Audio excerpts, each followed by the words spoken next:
Hi friends, this is Mayu. You're watching Beyond Bollywood Plus. It's Friday, but is it a happy Friday? I'm not so sure क्योंकि कुछ फिल्में release हो चुकी हैं आज, जिसके अंदर एक फिल्म है आंख मिचोली। आज इसी पे बात होगी, लेकिन उससे पहले you know the drill by now. इस वीडियो को लाइक करिए, शेयर करिए, कमेंट जरूर डालिएगा and above all don't forget to press the bell icon. दोस्तों, आंख मिचोली, इसकी कहानी लिखी है जितेंद्र परमार। इस फिल्म को डायरेक्ट कर रहे हैं उमेश शुक्ला, जिन्होंने इससे पहले 102 नॉट आउट और ओ माई गॉड जैसी अच्छी फिल्म बनाई है।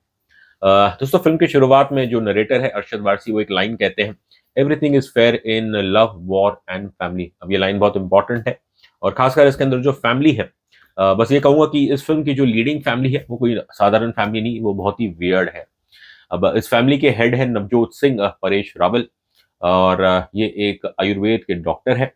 और अनफॉर्चुनेटली इन्हें एक प्रॉब्लम है, इन्हें खुद खुद भूलने की बीमारी। तो जाहिर है जब एक डॉक्टर है जिसे खुद भूलना, हर 2 मिनट में चीजें भूल जाता है, अब उसके पास पेशेंट कैसे आएंगे? खैर, ये तो फिल्म है। यहाँ पे जहाँ नवजोत वो भुलक्कड़ है, फिर उनके 2 बेटे हैं। बड़ा बेटा युवराज शर्मन जोशी, उन्हें वो बहरे हैं। और फिर जो इनके दूसरे बेटे हैं हरभजन अभिषेक, प्लेड बाय अभिषेक बैनर्जी, वो हकलाते हैं। और खैर, मतलब यहाँ तो खैर ये नहीं कहूँ कि लाइटनिंग स्ट्राइक थ्राइस, बल्कि यहाँ पे तो दुर्भाग्य से लाइटनिंग स्ट्राइक्स 4 टाइम, क्योंकि जो नवजोत की जो बेटी है पारो, मृणाल ठाकुर, वो उन्हें नाइट ब्लाइंडनेस है। अब खैर, अजीब और गरीब फैमिली है, इट्स अनफॉर्चुनेट ऑब्वियसली कि एक फैमिली में इतने बैड लक कैसे हो सकते हैं। बट अच्छी बात यह है कि इस फैमिली में 2 फिट लोग भी है, और जो जाहिर है ऑब्वियसली इस परिवार का ध्यान भी रखता है, जिसके अंदर एक महिला है Billo, who is the wife of Yuvraj. Billo is played by the fantastic Divya Dutta. और उनका एक बेटा है 8 साल का गोल्डी। अब खैर, जाहिर है ये जैसी ये फैमिली का जो मिक्स है, जो इन्हें फिजिकल डिसेबिलिटीज है, शायद नियत शुरुआत में ये कॉन्सेप्ट जब सोचा होगा या लिखा होगा तो सोच तो यही रही होगी, to draw people's attention to people's physical disability, sensitize them to such issues and also bring out humor.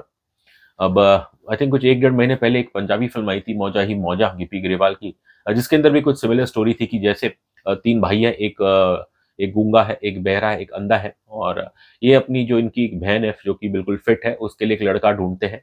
But ये लड़कों वालों से छुपाते हैं कि इन तीनों भाइयों को क्या प्रॉब्लम है।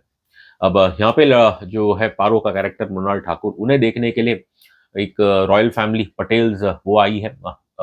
पटेल्स अपने भांजे रोहित पटेल, अभिमन्यु दसानी, उसके लिए एक लड़की ढूंढ रहे हैं। दरअसल रोहित और पारो की मुलाकात पहले ज्यूरिख में हो चुकी थी। फिल्म की शुरुआत में दिखाया जाता है कि कैसे पारो छुट्टी मनाने गई है, और तब एक वहाँ का एक लोकल व्यक्ति चार्ली चैपलिन बन के आता है, और वो इनका फोन चुरा लेता है। और उस फोन को वापस उस चोर से हासिल करने में हमारे रोहित पटेल उनकी मदद करते हैं। एकदम से जाहिर है this woman gets attracted to this गाय।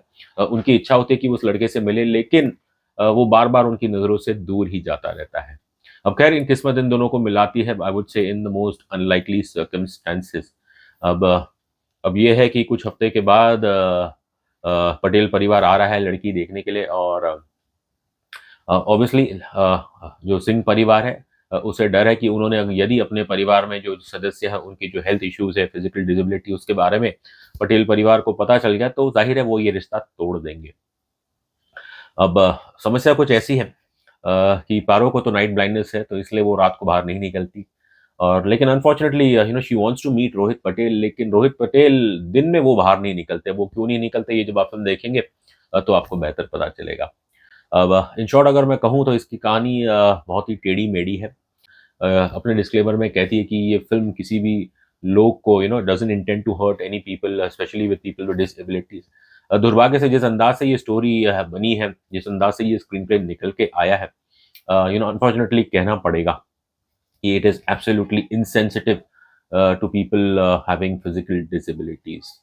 दोस्तों, फिल्म के क्लाइमैक्स में एक सीन है जहाँ पे डर है कि शायद ये शादी टूट जाएगी, और फिर जो नवजोत सिंह है परेश रावल, वो एक कहानी सुनाते हैं, एक दुख भरी कहानी, जिसके अंदर वो कहते हैं कि यू नो हम बचपन से ऐसे नहीं थे। अब सवाल ये पैदा उठता है, बचपन से ऐसे नहीं थे?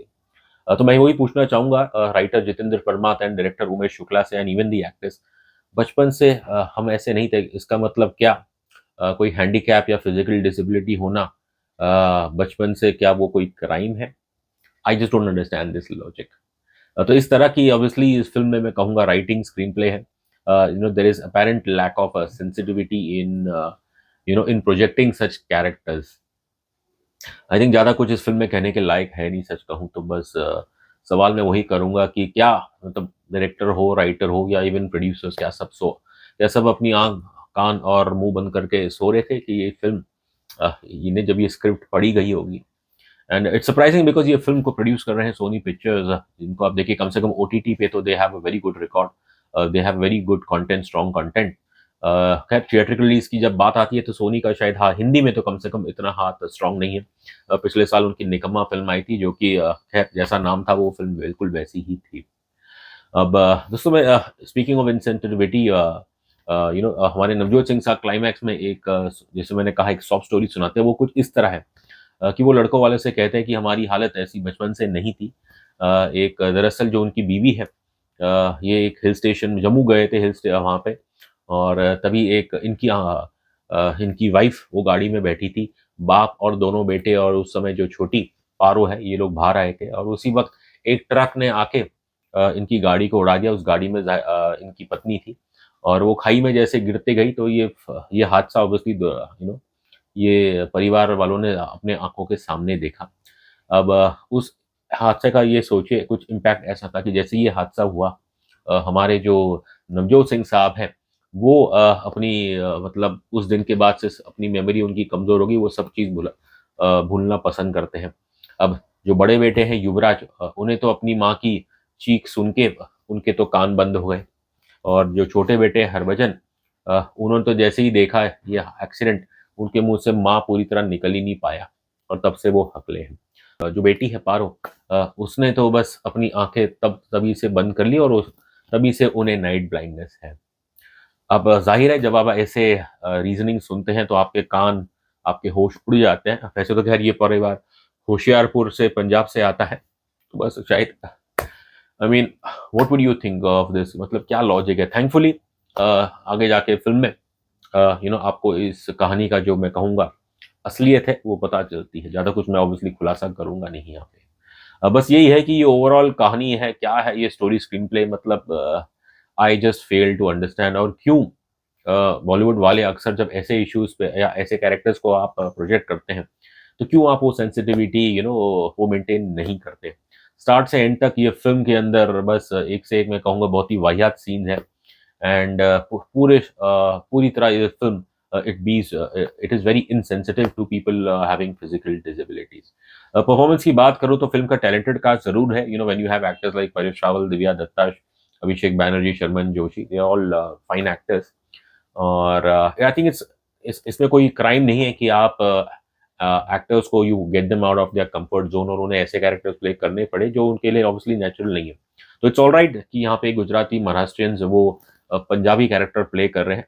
बट ध्यान इस चीज़ का रखना चाहिए कि आप उन्हें कैरिकेचर ना बना दें। दुर्भाग्य से जितने भी यहाँ इस परिवार में जितने भी कैरेक्टर्स हैं, जिस अंदाज में वो निकल के आए हैं, वो तो हमें कैरिकेचर्स ही लगे। हाँ, Sharman Joshi and Abhishek Banerjee they do a decent job, but Paresh Rawal I would say was total and Mrunal Thakur are total misfit over here. Abhimanyu Dassani की मैं ज़्यादा कुछ बात करूँगा कि नहीं, बस उनकी जो पहली फ़िल्म आई थी उसमें वो काफ़ी अच्छे थे, लेकिन उसके बाद उन्होंने जो भी कोशिश की है सभी चीज़ में वो फेल हुए और यहाँ पे भी उनकी एक्टिंग इतने कुछ ख़ास नहीं है। अच्छी बात ये है कि उनकी शायद compare to the other characters उनके यहाँ पे सीन्स इतने नहीं हैं। I think Divya Dutta does एक थोड़ा स्लाइटली ओवर द टॉप है, लेकिन उसमें वो ठीक-ठाक काम करती है एज़ बिल्लो और फिर जो पटेल परिवार है जिसके अंदर दर्शन जरीवाला और गुरशा कपूर है, Darshan is okay and Gursha Kapoor ऐसा लग रहा है कि उन्हें देख के she is trying to be like a wannabe Dolly Bindra. हाँ, बस एक है कि compare to Dolly Dolly Bindra she has a उनका एक रोली-पोली चेहरा है, क्यूट सा है और so that is why it makes it less sufferable. खैर आई थिंक एक्टर्स को क्या दोष दूँ, बस आई थिंक उन्हें तो एक पैसे मिल रहे हैं इस काम करने के लिए एंड इफ यू सी इस फ़िल्म के जो एक्टर्स हैं, most of them obviously are at some उनके अपने ओन करियर स्ट्रगल्स रहे हैं एंड मुझे ऐसा लगता है देखने में कि ये फ़िल्म शायद कुछ डब्बों में पड़ी थी कुछ सालों से और बस अब सोनी को मौका मिल गया कि इसे अपने गले से उतारने के लिए, और ऑब्वियसली इन्होंने इस फिल्म को थिएटर में थोप दिया है। अब given the way this film is made, गाने भी कुछ खास नहीं है, story writing is bad, actors despite being talented, मुझे नहीं लगता कि वो ऐसे घटिया कैरेक्टर्स घटिया स्टोरी में ज़्यादा कुछ जान डाल सकते थे। बस अंत में ये कहूँगा कि ये film it really tests your nerves, और जो आपके सेंसेस है, डर है कि कहीं आपके सेंसेस खो ना जाए। अक्सर ऑब्वियसली ऐसी फ़िल्मों के लिए मसाला फ़िल्म का नाम दिया जाता है, या फिर कि लीव योर ब्रेन्स बिहाइंड। तो मैं तो ये कहूँगा कि बस यदि आपको ये फ़िल्म देखनी है, तो प्रयास करिएगा कि ना सिर्फ़ अपना दिमाग घर ना छोड़ के आइएगा, बट ये जब आप थिएटर में जाओगे तो कोशिश करिए कि आप अपनी आँख, कान, मुँह सब बंद करके, और कोशिश करिए, प्रयास करिए कि ये फ़िल्म आप झेल पाएँ। बस to end with I would just say, ये फ़िल्म ऑब्वियसली हमें जो जापानीज़ फ़ेमस मैक्सिम है, see no evil, hear no evil, speak no evil, उसकी याद दिलाती है। और ये फ़िल्म देखने के बाद हमें पता चलता है कि क्यों ये प्रोवर्बियल मैक्सिम कहा गया था। ऑब्वियसली इंडिया में तो इसे हम गांधी जी की 3 we call it 3 Gandhi jis 3 wise monkeys. अब खैर आई विल हैव टू बस ये कहूँगा कि जो शायद इसको देखने जाएँगे, all the best to them. और हमें तो ये फ़िल्म ओवरऑल बिल्कुल फ़नी नहीं लगी। रही बात रेटिंग की, तो हम इस फ़िल्म को देते हैं 5 में से 1.5 स्टार्स।